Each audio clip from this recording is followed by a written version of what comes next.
Hare Krishna, Krishna, Hare Hare, Hare Rama, Rama Rama, Hare Hare. We continue reading from Bhagavad Gita as it is, chapter 18, text 8. Dukham iti eva yat karma, Dukham eti eva yat karma, kaya klesha bhayat tyajet, kaya klesha bhayat tyajet, sakritva rajasam tyagam, sakritva rajasam tyagam, naiva tyaga phalam labhet. naiva tyaga phalam labhe. You read. Yeah. Translation. Anyone who gives up prescribed duties as troublesome or out of fear of bodily discomfort is said to have renounced in the mode of passion. Such action never leads to the elevation of renunciation. Purport.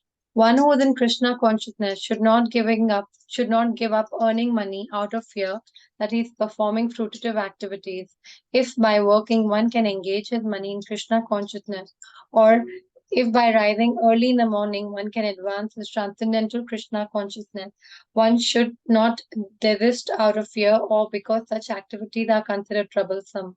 Such renunciation is in the mode of passion. The result of passionate work is always miserable. If a person renounces work in that spirit, he never gets the result of renunciation. So Krishna has been speaking about renunciation. Yeah. Arjuna had asked him the question, no? About renunciation and sannyas, tyag and sannyas. Now Krishna is saying renouncing in the mode of passion. So we may think, oh, my work is too troublesome. It's too troublesome for me to do my duty. And so I'm not going to do it. And that is renouncing in the mode of passion. He'll say, oh my God, I'm so fed up. I don't want to continue doing my duty. But Krishna says, no, you continue doing your duty as an offering to me, because the Varna Sharma system is made by Krishna. He said in the 4th chapter, Guna Karma Vibhagasa, and it's made according to our own nature. So we need to continue doing whatever is our prescribed duty. It may be to work in the office or to take care of family or getting up early to hear and chant, whatever it is. Prabhupada is saying we should. And because if we say, no, no, it's too troublesome, then that is the mode of passion. And what happens in the mode of passion results in misery. Mode of goodness brings happiness, but mode of passion brings misery. So we may think, oh, doing the duty is miserable. No, but if we don't do it, we will end up being more miserable. So rather do the duty for Krishna. Connect everything we are doing to Krishna. Karyamiti eva yat karma. Karyam eti eva yat karma, Niyatam kriyate arjuna. niyatam kriyate arjuna, Sangam tyaktva phalam chaiva. sangam sangam tyaktva phalam chaiva, Satyaga satviko mata. sata tyaga satviko mata.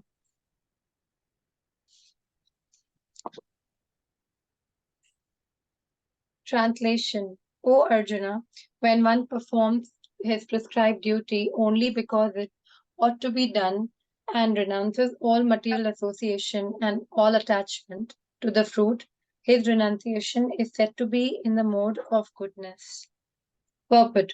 Prescribed duties must be performed with this mentality. One should act without attachment for the result. He should be disassociated from the modes of work. A man working in Krishna consciousness is a factory. In a factory does not associate himself with the work of the factory, nor with the workers of the factory. He simply works for Krishna, and when he gives up the result for Krishna, he is acting transcendentally. Krishna is saying in the earlier verse, we heard Krishna is saying, don't give up your duties thinking of that it's troublesome. That is mode of passion and it'll give you misery. Now he's saying how to work in the mode of goodness. He's saying perform the duty, whatever one's duty is. Why? Because it needs to be done. But then don't get attached to the result of the duty. Don't get too attached to what's happening. You know, just do the duty because it's supposed to be done. And this kind of renunciation is mode of goodness. And of course, connecting the result to Krishna is becomes transcendental then. Whatever work it may be, connect the result to Krishna, offer the result to Krishna. It could be making money or it could be cooking. Cooking, we offer to Krishna first. And then we accept the prasad. So in that way, we don't get attached to the results.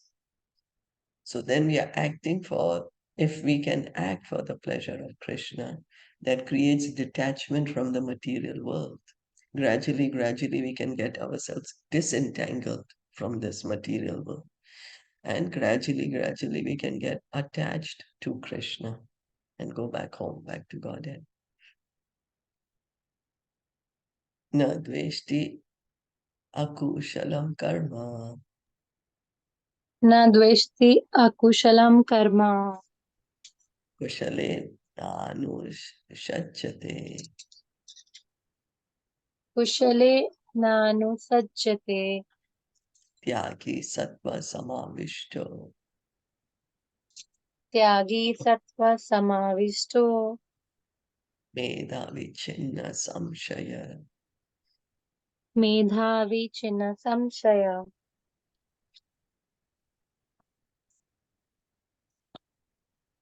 Translation. The intelligent renouncer situated in the mode of goodness, neither hateful of inauspicious work nor attached to auspicious work, has no doubts about work. Purpose. A person in Krishna consciousness or in the mode of goodness does not hate anyone or anything which troubles his body. He does work in the proper place and at the proper time without fearing the troublesome effects of his duty. Such a person situated in transcendence should be understood to be most intelligent and beyond all doubts in his activities. Oh, and a person who's working in such a way, intelligent renouncer. He's not attached to work. He has no doubts about work. He's doing his duty, whatever he needs to do. He is not concerned whether it's troubling the body, it's not troubling the body. He's just concerned, let me offer the result of my work to Krishna. He's working properly, he's working at proper timing. He's not afraid of doing his duty because it is troublesome. And he is the most intelligent. He's in the mode of goodness. And so he's not finding his work troublesome or enjoyable. He's just like, oh, it's my duty to do it, and I'm going to do it for the pleasure of Krishna. He's connecting everything to Krishna. Nahi deha pratas shakyam Nahi deha brata sakyam yaktam karmani asheshata. tyaktum karmani asheshata. Yastu karma phala tyagi Yashtu karma phalatyagi satyagiti abhidiyate.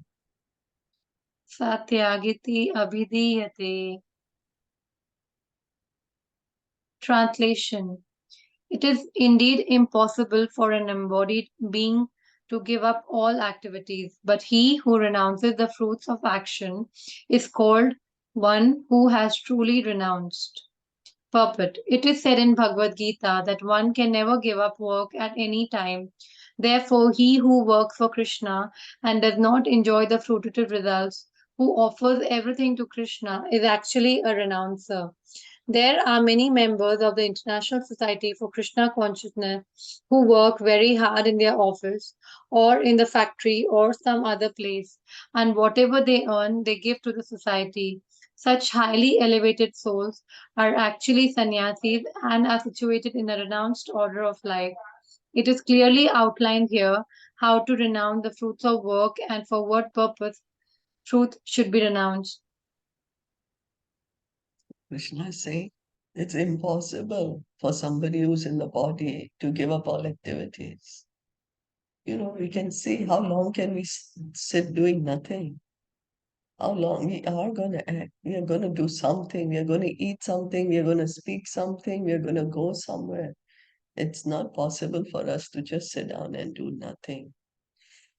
And so, but then what happens is when we do something, then we want to enjoy the result of that activity. But Krishna is saying the result of that activity offers the result of activity to me.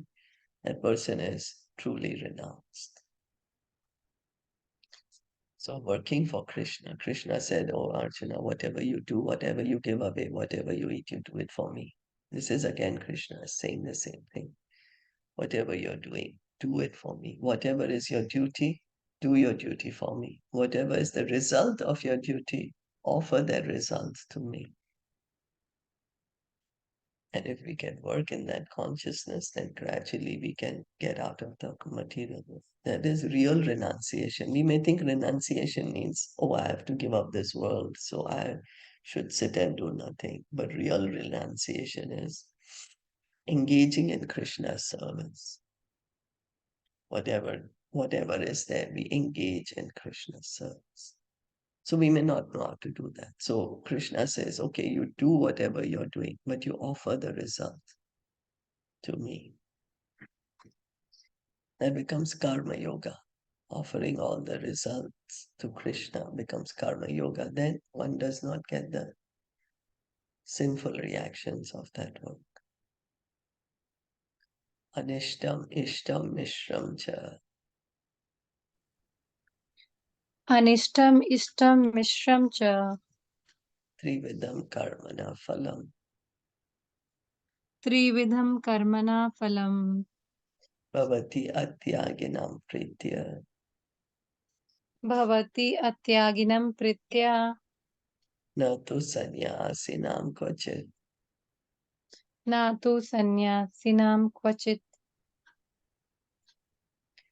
Translation: for one who is not renounced, the threefold fruits of action, desirable, undesirable, and mixed, accrue after death, but those who are in the renounced order of life have no such result to suffer or enjoy.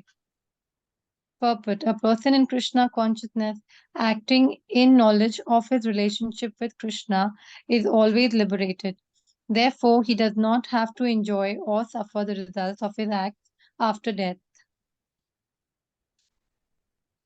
So a pure devotee is Krishna conscious. He's completely understood what's his relation with Krishna. So whatever he does is service to Krishna. And because he's serving Krishna, there is no reactions to that service. He's not going to get pious reactions. He's not going to get sinful reactions. He gets no material reactions, but he gets spiritual benefits. Prabhupada is saying such a devotee is always liberated. Such a person is always liberated because he's understood his real position. Liberation means we have to understand our real position. I'm spirit, soul, part and parcel of Krishna. Have eternal loving relationship with Krishna. Then what does the soul do when one has understood this? He engages in that relationship. He engages in service to God. And that service is devotional service. So this is what Krishna is saying here. Panchayatani Mahabaho. Panchaitani Mahabaho Karanani Nibodhame. Karanani Niboda me. Sankhye Kritante Proktani Sankhe Kritante Prokani. Siddhaye Sarva Karmana. Siddhaye Sarvakarmanam. Translation. O mighty armed Arjuna, according to the Vedanta, there are 5 causes for the accomplishment of all action. Now learn of these from me. Purport. A question may be raised that since any activity performed must have some reaction, how that the person in Krishna consciousness does not suffer or enjoy the reactions of work. The Lord is citing Vedanta philosophy to show how this is possible. He says that there are 5 causes for all activities, and for success in all activity, one should consider these 5 causes. Sankhya means the stock of knowledge, and Vedanta is the final stock of knowledge accepted by all leading acharyas. Even Shankara accepts Vedanta Sutra as such. Therefore, such authority should be consulted. The ultimate control is invested in the Supersoul. As it is stated in the Bhagavad Gita, Sarvasya Chaham Riddhi Sanivishta. He is engaging everyone in certain activities by reminding him of his past actions, and Krishna conscious acts done under his direction from within yield no reaction, either in this life or in the life after death. Oh, Krishna is here citing Vedanta. Krishna is saying, according to Vedanta, there are 5 causes for accomplishment of all action. We say, oh, I did this, I did that. Um, I'm so great. And Krishna is gonna tell us what are the 5 causes that any action can be performed. So Prabhupada is said that any action we do has to have a reaction. Then how come when we are saying act for Krishna's pleasure, there is no reaction? There's no reaction to suffer, or there's no reaction to enjoy, because that's what we get, right? When we are acting for our sense pleasure, then we get either a suffering reaction or a enjoying reaction. But a Krishna conscious person, one who's acting only for the pleasure of Krishna, does not get this. He, in fact, gets liberated. He does not get uh, entangled in this network of action and reaction. So, why is that is so? Is because ultimately we are going to hear the 5 causes, and the control, of course, is with Paramatma. Prabhupada is citing here Sarvasya Chaham Hridhi Sanivishta, that He is there in our heart. God is there in our heart. And He understands our desires. So He is engaging everyone in certain activities. Now we may say, oh, but He is engaging everyone in the activity, so then I'm not responsible. Why should karma come to me? But the desire is ours. He's engaging us in a particular activity based on whatever is our desire. So we are responsible for our desire. So for a Krishna conscious person, the Paramatma keeps on reminding him to do Krishna conscious activities. And so because then for that, there is no reaction. One can get out of the material world acting in this way. There are going to be no reactions for this kind of activities, Krishna conscious activities, working for the pleasure of Krishna.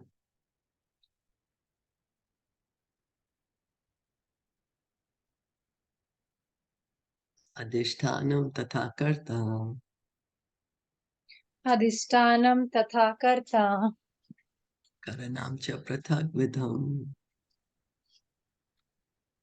Karanam Karanam Cha Pratak Vidham vividha cha prathak cheshta Vividhascha Pratakshita devam chaivatra panchamam. Daivam Chaivatra Panyachamam.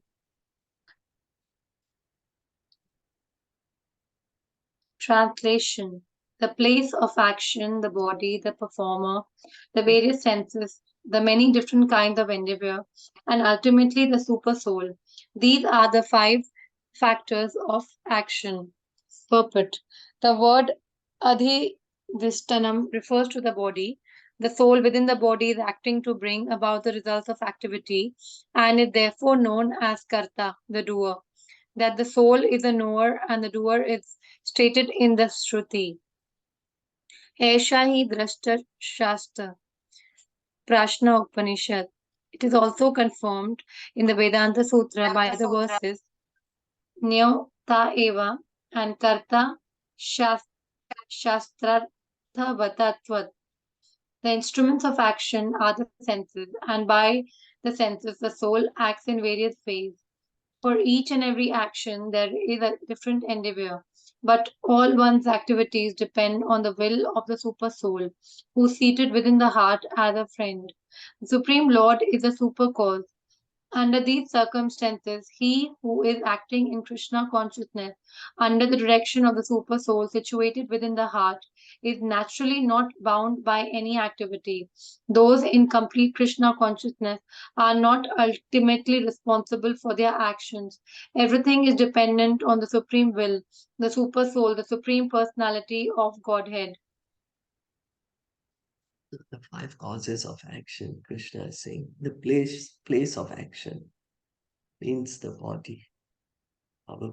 In 13th chapter also Krishna calls it the field of activities. Then the performer. Who's the performer? That's the soul. The senses. Our senses are also working to perform some action. And then the endeavor, the different endeavors. And the final and the most important is the Paramatma. We are thinking, oh, it's only me, but this body is needed. The senses are there. We are there, of course. The endeavors are there. And Paramatma is the most important. Without the sanction of the Paramatma, without, as they say, not a blade of grass can move without the will of the Lord. So without God's sanction, we cannot perform any activity. Mhm. So we are hearing. Instruments of the actions are the senses. Our eyes, ears, nose, the hands, the legs. It's different senses are there. But everything depends on the will of Karma. It's inside. He's seated as a friend. So one who is acting in Krishna consciousness, Krishna understands the desire. Then Krishna, because see, those in complete, Prabhupada is saying, those in complete Krishna consciousness are not ultimately responsible for their actions. Everything is dependent on the Supreme Will. So the devotee, the Krishna conscious person is leaving everything to Krishna. He says, Krishna, I'm dependent on you. Make me dance as you want me to dance. That's how Srila Prabhupada writes in his prayers on the Jaladuta. So he's acting as an instrument for Krishna. So when he's acting as an instrument for Krishna, there's no responsibility on his part. Because he's telling Krishna, Krishna, you may make me do whatever activity you want me to do. He's directly following Krishna's order. Now, we may say, oh yeah, Krishna told me to go and do such a bad thing. Krishna is never going to tell us these things. Krishna speaks to the pure devotee. So we cannot imitate such a person. We cannot imitate, oh yes, Krishna spoke to me in the heart. No, we are just going to create havoc in our life. So we need guidance of the expert devotees in this sense. But for the pure devotee, because he's acting completely for the pleasure of Krishna. He's whatever Krishna is telling him to do, he is doing. This is the pure devotee, not for us to imitate, but following the instructions. We follow the instructions. Because we may misuse, we may say, oh yeah, Krishna told me to do something bad, so I did it. No, Krishna is never going to engage us in such activities. So we need proper guidance. of the devotees. So anyway, everything is dependent on the supreme will, the super soul, the supreme personality of Godhead, the will of the Lord. Without God's will, not even a blade of grass cannot move. Shariravan manobhirya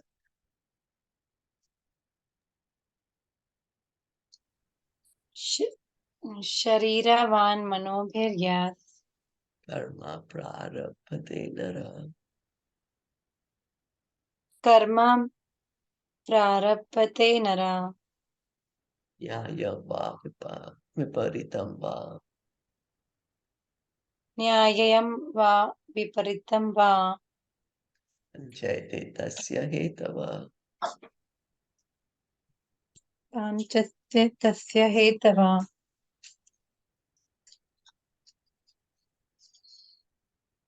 Translation: whatever right or wrong action a man performs by body, mind, or speech is caused by these five factors.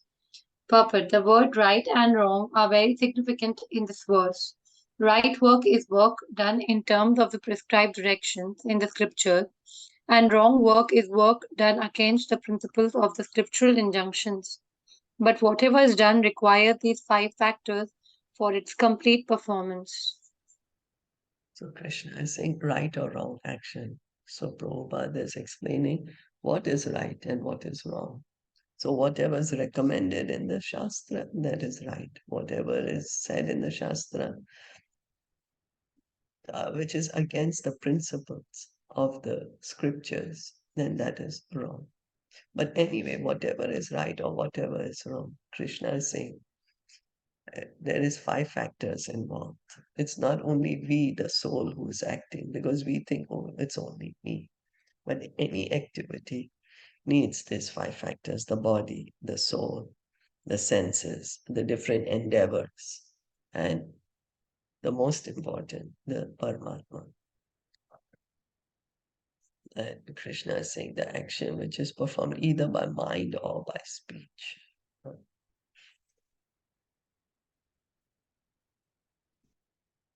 Atrevam sati kartaram.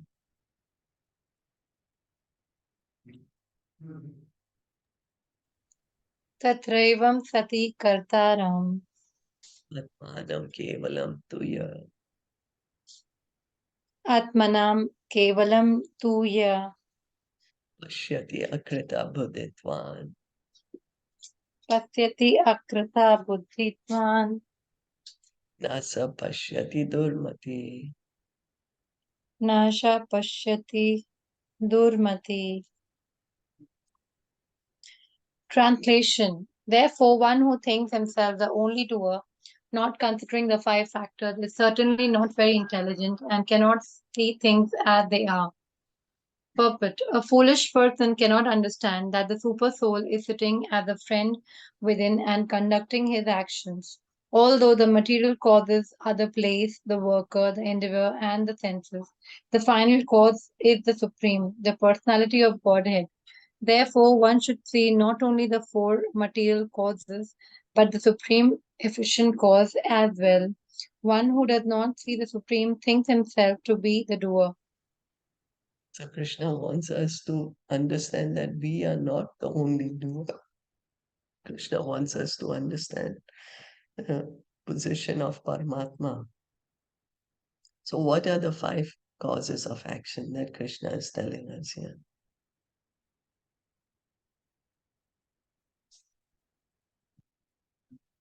What are those five factors? Here, The Prabhupada is place, repeating. worker, I'm sorry. the material causes you're asking? Yeah, so what are the causes? There's five causes Krishna is Yeah. repeating now in these few verses. There are five causes of action. So what are The those five place, causes? the worker, Hmm.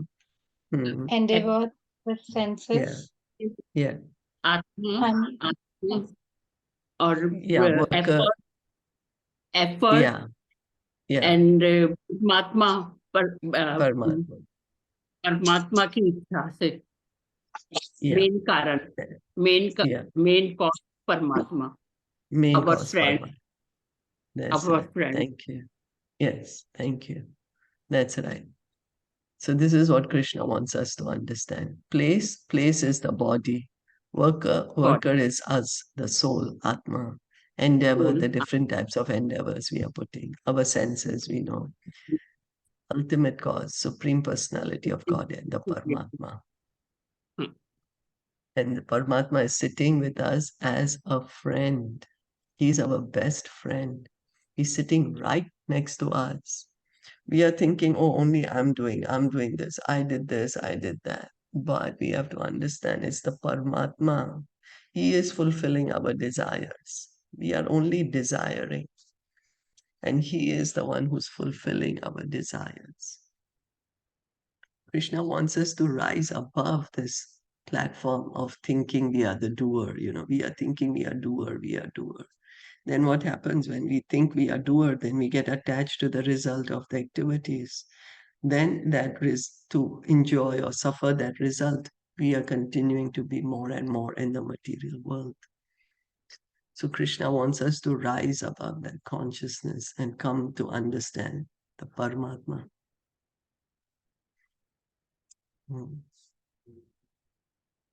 So everything's happening with the will of God. Yasya nahankrito bhava. Yasya nahan krito bhava. Buddhiryasya na lipyate. Buddhiryasya na lipyate. Atvapi sa ima loka. Hatvapi sa imalokan. Nahanti na nipadyate. Nahanti na nibhadyate. Translation: one who is not motivated by false ego, whose intelligence is not entangled, though he kills men in this world, does not kill, nor is he bound by his actions. Purport: in this verse, the Lord informed Arjuna that the desire not to fight arises from false ego. Arjuna thought himself to be the doer of action, but he did not consider the supreme sanction within and without. If one does not know that a super sanction is there, why should he act?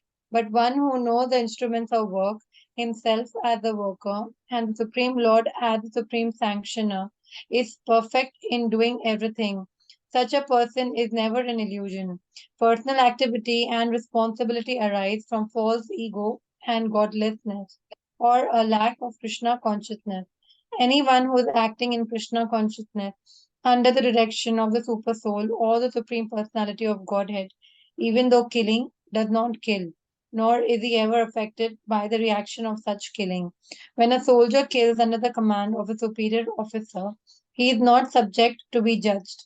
But if a soldier kills on his own personal account, then he is certainly judged by a court of law. So Krishna is saying one who is not working under false ego, then he is not bound by his actions. He has clear intelligence. So he's killing the people, but he is not bound by reactions. Now Prabhupada is helping us understand what it means.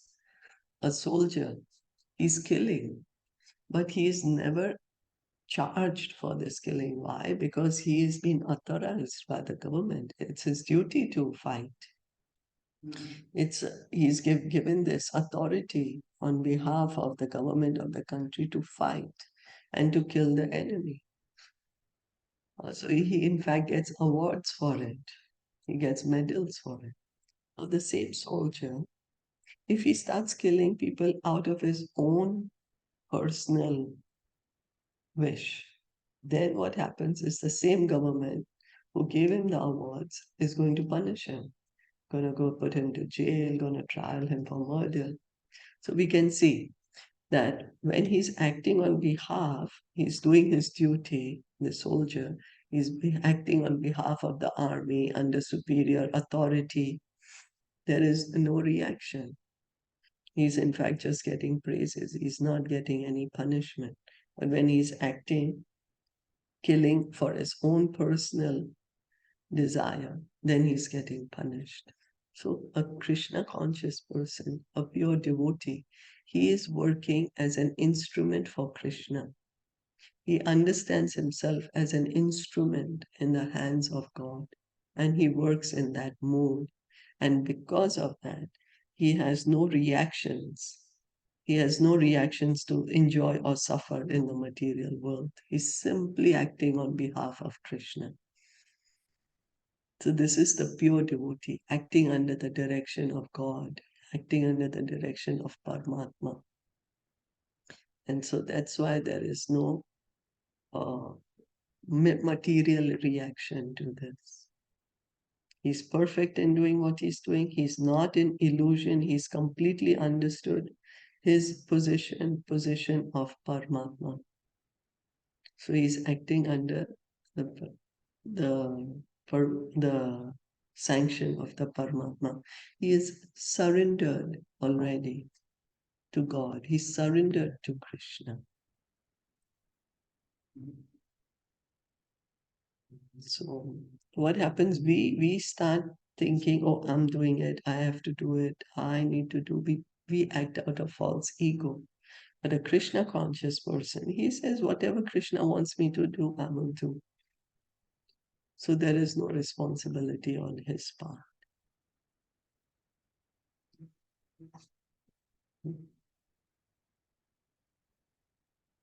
So is that okay? That's the difference. We are trying to understand the difference.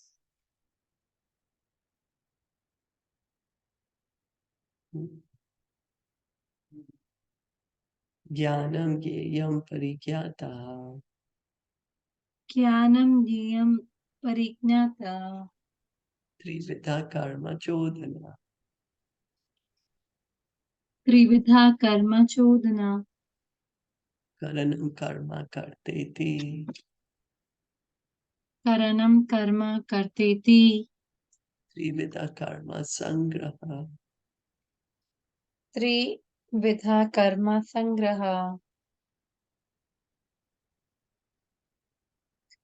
Translation.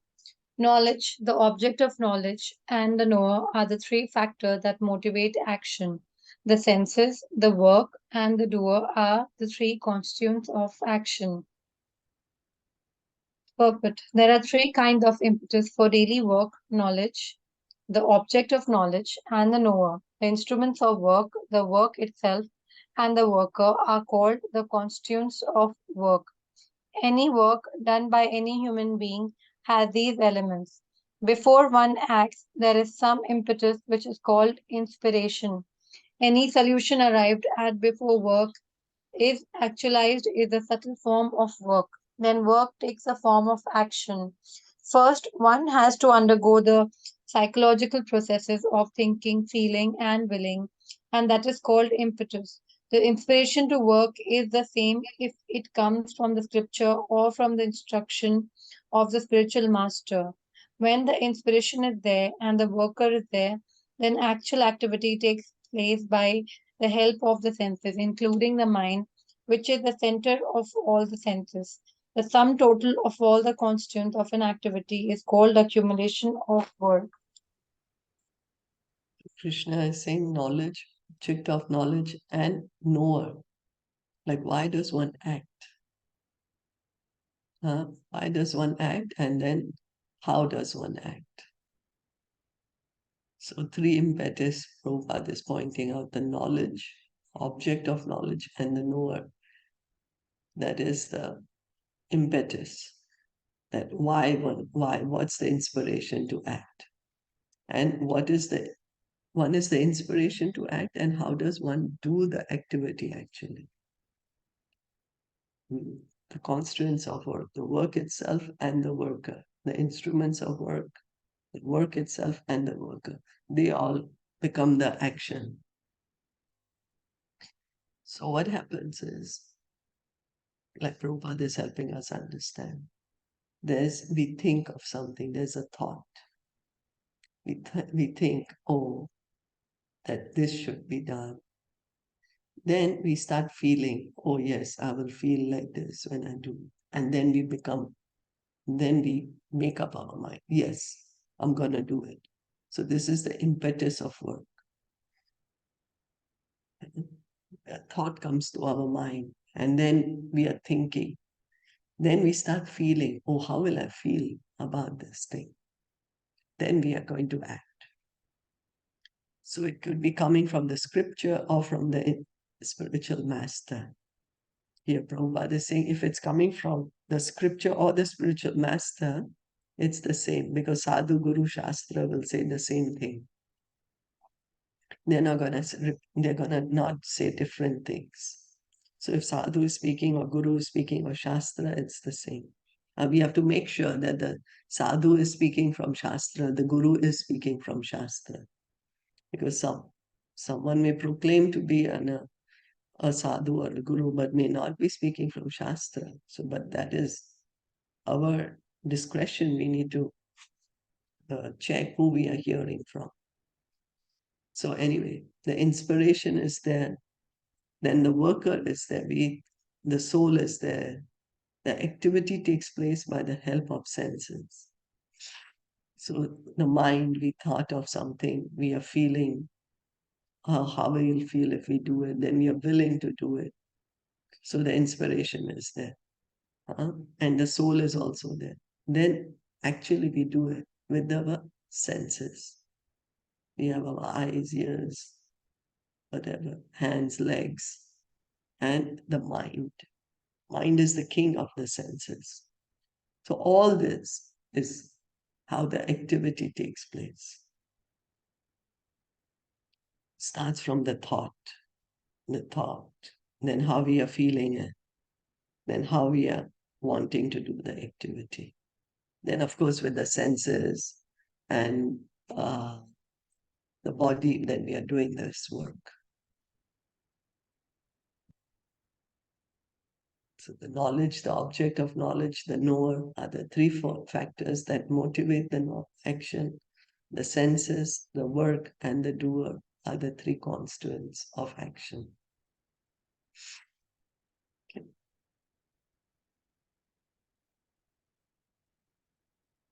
So Prabhupada is helping us understand. First, one has to undergo the psychological process of thinking, feeling, and willing. And that gives the impetus that why should I act? It comes as a thought.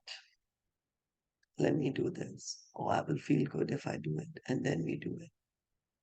Then our senses, our mind, our body, then it all helps to do that action. And of course, the supreme control is coming from the Paramatma. Without his sanction, nothing happens. The Paramatma gives the ultimate sanction. Jnanam karma cha karta cha. Jnanam karma cha karta cha. Tridhaiva guna vedata. Tridhaiva guna bhedata. Uchyate guna sankhyaani. Prochate guna sankhyaani. Thavak shrunutani te. Yathavak shrunutani api.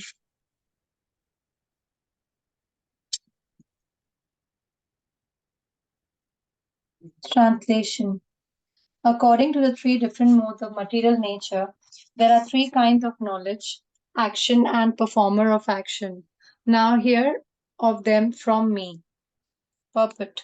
In the 14th chapter, the three divisions of the modes of material nature were elaborately described. In that chapter, it was said that the mode of goodness is illuminating, the mode of passion, materialistic, and the mode of ignorance, conducive to laziness and indolence. All the modes of material nature are binding. They are not sources of liberation. Even in the mode of goodness, one is conditioned. In the 17th chapter, the different types of worship by different types of men in different modes of material nature were described.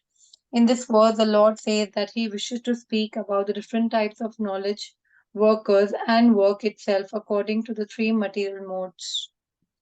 So the modes, they are binding us. They are the ropes which are keeping us here in this material.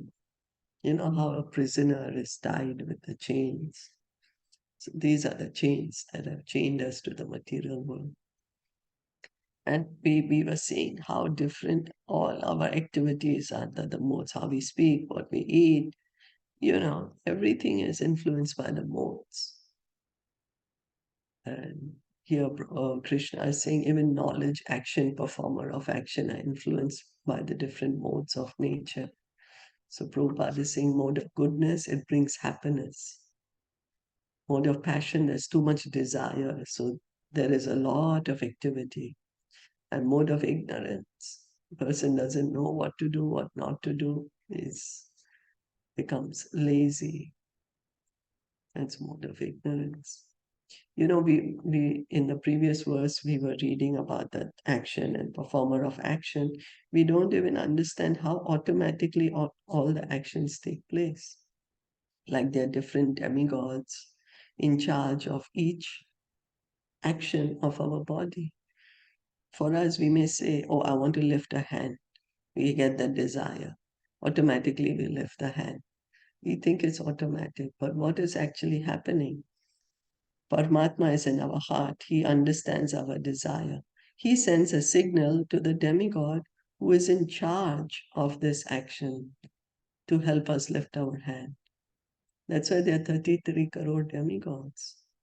And then with that demigod, he authorizes, and then we can lift the hand. So the ultimate sanction is coming from Paramatma. Paramatma is sending the signal to this demigod, oh, help this person to lift the hand. We think nothing about lifting the hand, of speaking, blinking the eyes, walking, picking up something. But it's the Paramatma who understands our desire, and he gives the signal to the demigod who's in charge of this activity. And we can see sometimes what happens is there are people who have these, for example, hands or legs, but they're not able to move them. Why is that so? The hands and legs are there, but they're unable to move because the sanction is not there. So we are not in control. We desire, yes, we desire, but we are not able to understand that everything is happening so automatic, so instantly. We think, oh, it's me, and our false ego. So in Bhagavatam, in the first three cantos, we hear how there are different demigods who are in charge of the different actions of the body. Sarvabhuteshu yenekam. Sarvabhuteshu yenaikam. Bhavam avyayam ikshate. Bhavam avyayam ikshate. Avibhaktam vibhakteshu. Avibhaktam vibhakteshu. Tajjnanam vidhi satvikam. Tajjanam vidhi satvikam.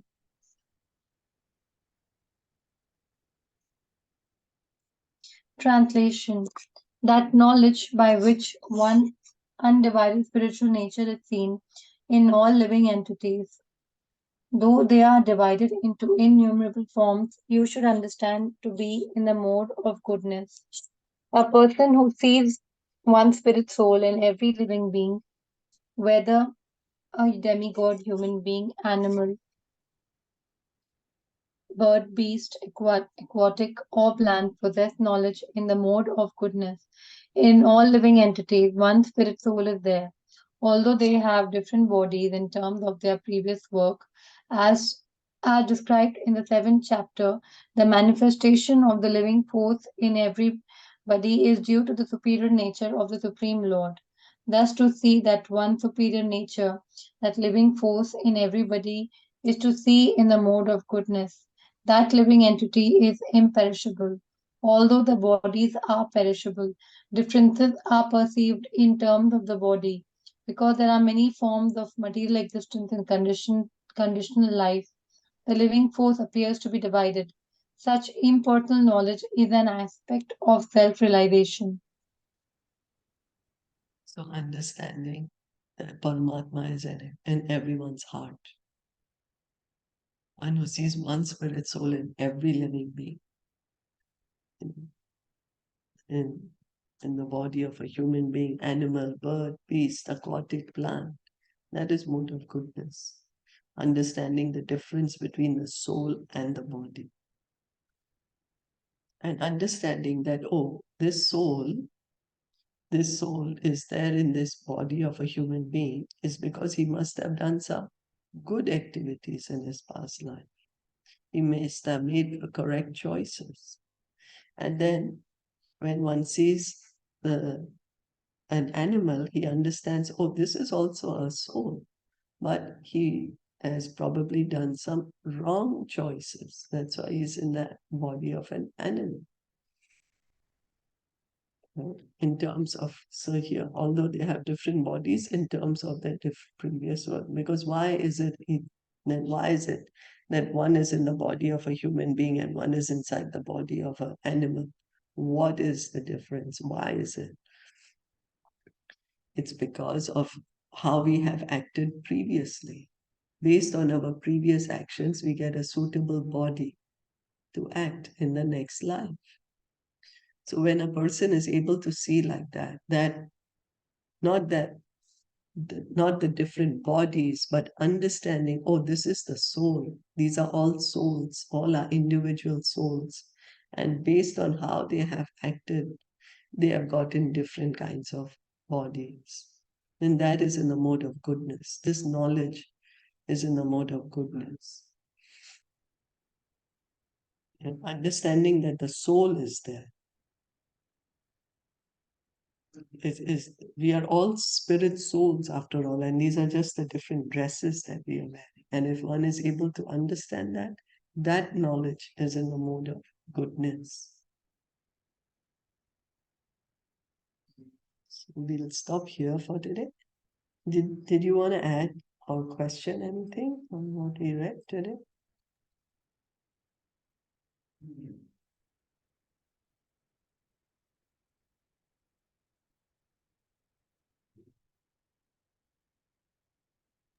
No, then let's stop here. Shri Prabhupada ki jai, Gaur Bhakta Vrinda ki jai.